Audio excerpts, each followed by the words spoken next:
Hi guys, welcome to my channel DV learnings. आज मैं class 9 के लिए मैटर इन आवर सराउंडिंग्स का पार्ट 1 लेके आया हूँ। सो गाइस, मैटर एक एनीथिंग होती है। Matter is anything which occupy space and have mass. यानी मैटर एक चीज़ एनीथिंग होती है, यानी कोई एक चीज़ होती है कि जो स्पेस को ऑक्यूपाई करती है और उसके अंदर मास होता है। एग्जाम्पल होगा हमारा solid, liquid and gas. Guys, एक इम्पॉर्टेंट पॉइंट है कि जो फीलिंग्स है वो are not considered as matter, यानी जो फीलिंग्स है उसको हम मैटर में कंसिडर नहीं करते। जो मैटर है वो made up of particles, that is atom और मॉलिक्यूल्स। जो मैटर है is made up of particles, यानी जो पार्टिकल्स है वो एटम्स और मॉलिक्यूल्स है। नेचर ऑफ मैटर है पार्टिकुलेट, यानी जो मैटर का नेचर होता है वो पार्टिकुलेट नेचर होता है। अब हम बात करते हैं characteristics of particle of matter. जो इसमें पहले आती है कि particle of matter are very small, यानी जो मैटर्स के पार्टिकल होते हैं वो बहुत छोटे होते हैं, और जो पार्टिकल ऑफ मैटर है उनके बीच में स्पेस होता है। यानी जो particle of matter having space between them, उस स्पेस को हम कहते हैं intermolecular space. Particles of matter attract each other. जो पार्टिकल्स होते हैं मैटर के वो एक दूसरे को अट्रैक्ट करते हैं, और उस अट्रैक्शन को हम कहते हैं इंटरमॉलिक्यूलर फोर्स ऑफ अट्रैक्शन। उसका आता है जो पार्टिकल्स हैं मैटर के वो मूव करते हैं कॉन्टिन्यूसली। फिर हमारे पास आती है kinetic energy. The energy due to its motion, because particles of matter are continuously moving, hence they have kinetic energy. जो काइनेटिक एनर्जी होती है वो पार्टिकल्स के मोशन की वजह से आती है, क्योंकि जो पार्टिकल्स होते हैं मैटर के वो मूव करते हैं तो उनकी काइनेटिक एनर्जी होती है। लेकिन जो इंक्रीज इन टेम्परेचर होता है तो काइनेटिक एनर्जी भी बढ़ जाती है हमारी। फिर आता है हमारे पास डिफ्यूजन। डिफ्यूजन होता है जो इंटरमिक्सिंग होती है पार्टिकल्स की on their own. Particles always move from high concentration to low concentration. जो रेट ऑफ डिफ्यूजन होता है वो इंक्रीज करता है विद इंक्रीज इन टेम्परेचर। फिर आती है रिजिडिटी, द टेंडेंसी या फिर हम कह सकते हैं the nature of an object to remain in its shape.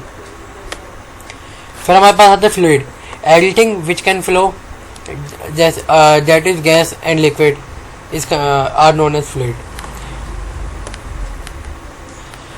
फिर आती है हमारी density, ratio of mass and volume.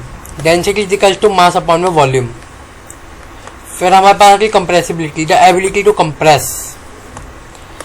फिर दो की पॉइंट्स हैं हमारे पास। The fix temperature at which a solid start converting to liquid is known as melting point. यानी एक जो फिक्स टेम्परेचर जहाँ पर जो हमारा सॉलिड है वो लिक्विड में कन्वर्ट होना। The fix at which a solid start converting to liquid, यानी जो टेम्परेचर जहाँ पर हमारा सॉलिड जो है वो लिक्विड में कन्वर्ट होना शुरू हो जाए उसे कहते हैं मेल्टिंग पॉइंट।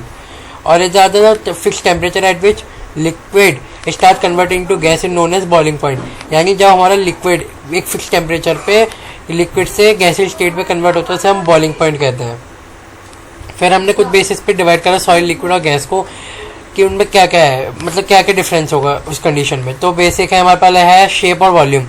शेप और वॉल्यूम के अंदर जो सॉलिड होते हैं उनके अंदर फिक्स शेप होती है और फिक्स वॉल्यूम होता है, और लिक्विड होती है उसके अंदर फिक्स वॉल्यूम होता है but take the shape of a container, but जिसको हम जिसमें भी डालते हैं तो वो उसकी शेप ले लेता है। और जो गैस होती है उनकी कोई फिक्स वॉल्यूम नहीं होता, कोई फिक्स शेप नहीं होती। फिर आता है intermolecular force of attraction. Intermolecular force of attraction higher होती है सॉलिड्स के अंदर, more than gases but less than solids होती है लिक्विड्स के अंदर, और सबसे कम होती है हमारे पास गैस के अंदर। फिर आती है इंटरमॉलिक्यूलर स्पेस, जो कि सॉलिड्स के अंदर नेग्लिजिबल होता है।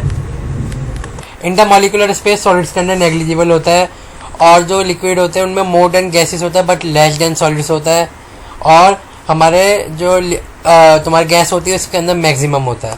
फिर आती है काइनेटिक एनर्जी ऑफ मॉलिक्यूल्स, जो सॉलिड्स के अंदर सबसे कम होती है, और जो लिक्विड होता है उसके अंदर सॉलिड से ज़्यादा होती है पर गैस से कम होती है, और जो गैसेस होती है उससे सबसे ज़्यादा होती है काइनेटिक एनर्जी।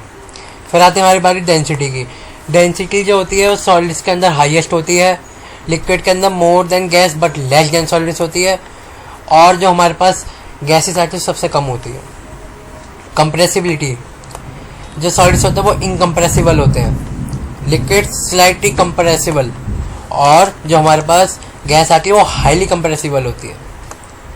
फ्लूइडिटी, जो सॉलिड्स होते हैं वो फ्लो नहीं कर सकते, लिक्विड फ्लो कर सकता है और गैस भी फ्लो कर सकती है। रेट ऑफ डिफ्यूजन सबसे कम होता है हमारे पास सॉलिड में, और लिक्विड के अंदर मोर देन सॉलिड होता है बट लेस देन गैस होता है, और गैस के अंदर हाईएस्ट होता है।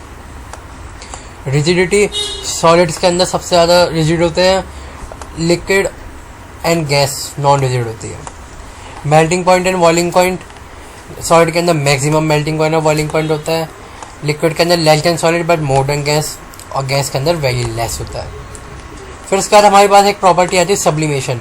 सब्लिमेशन में क्या होता है कि conversion of substance directly from the solid state to the gas state without converting to liquid state. यानी सब्लिमेशन में क्या होता है, कोई सॉलिड होता है वो डायरेक्टली गैस के अंदर चेंज हो जाता है बिना लिक्विड में कन्वर्ट हुए। Example naphthalene ball.